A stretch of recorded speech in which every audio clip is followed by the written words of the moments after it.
É o ritmo do século XXI nunha rúa ao chou do centro histórico compostelán, o bule-bule dun día calquera que por momentos para e que, por imperceptible que pareza, comparte espazo co pasado non só no arquitectónico, senón tamén nun puñado de negocios centenarios que resisten o cambio.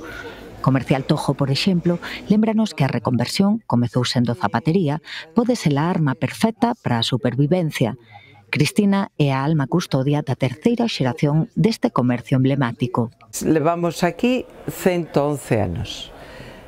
Abriu no meu avó en 1913. O local está prácticamente igual. Efectivamente, os paraguas hoxe xa foron desplazando a todo. É un orgullo poder continuar ca obra del.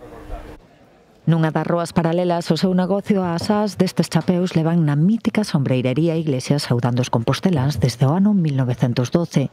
Mesmas caixas, mesmo porte e case mesmo tempo. Estoutra sombreirería no interior da muralla de Lugo fixo este ano o século de vida. Foi na pandemia cando se traspasou a Ofelia. Ata entón pertenceu á mesma familia. Señor don Alberto e doña Sofía fundárono e a sorte foi que seguiu na familia. É dicir, seguiu a súa filla, seguiu a súa neta, entón sempre tuvo continuidade. Que mantuveron a esencia da sombrerería, porque, bueno, podías facer unha reforma e darlle unha volta a isto, pero non, seguiron mantendo a sombrerería como era talmente sempre. Non temos que imaginar como era porque se mantén case intacta. Imaginemos, porén, que un visitante da cidade, por que non cun sombreiro mercado aquí, se hospedou neste hotel. Non sería de extrañar, traballa en Lugo desde o ano 1880. Nel tivo lugar a primeira Asamblea Nacionalista Galega en 1918 e recibiu 2 visitas do poeta Federico García Lorca. Tampouco custa imaginar que se cadra algúns dos seus hóspedes pararon tomar café daquela no emblemático Café do Centro.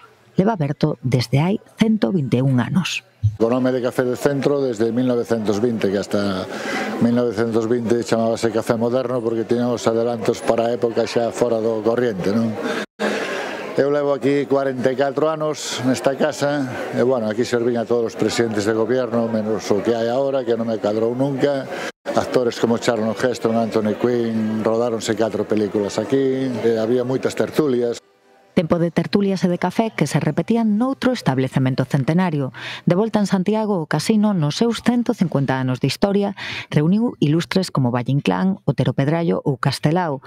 Algúns deles de seguro que non lles pasou desapercibido o escaparate de Confección Riande, outro clásico de Compostela. Nos seus 104 anos de vida, vestiron como curiosidade persoeiros da vida cultural galega e mesmo internacional, entre eles o escritor recentemente falecido Paul Auster. Con su mujer y su hija Sofía, que era actriz, estuvieron aquí, también compraron unos vaqueros, pozas negros, que él siempre iba de negro.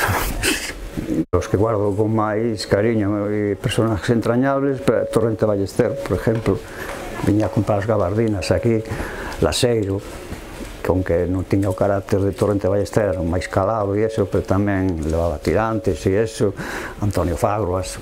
Estuve a punto de facer unhas reformas, pero pensei non ben, deixeno como estaba. O paso do tempo si cambiou a Praza de Abastos de Santiago, hoxe punto de encontro de composteláns, peregrinos e turistas. Ali Consuelo ten este posto de polos e cordeiros. A súa bisaboa xa vendía no mercado a finais do século XIX. Case de parada obrigatoria é tamén o popular Ultramarinos Cepeda, sito na Praza de Cervantes desde o ano 1888. Día e noite. Había 2 chocolateiros. Deixei de estudiar no ano 59, tiña 16 anos, empecé aquí. Daquela viñan os animais moitos vivos, como viñan os coellos de monte, os paisanos a venderlle a miña avoa. Outra muller, terceira xeración da familia, rexenta en Lugo un dos establecementos máis antigos da cidade.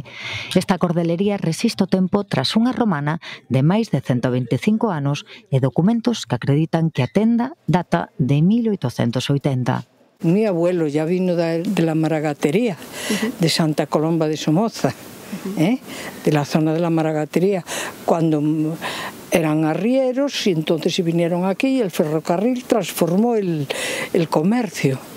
Años no había estas cuerdas de plástico que había, pero bueno, se vendía muchas cosas para el ganado. Todos falan de antes, de hoxe, dun pasado tan vivo como incerto se lles presenta o futuro.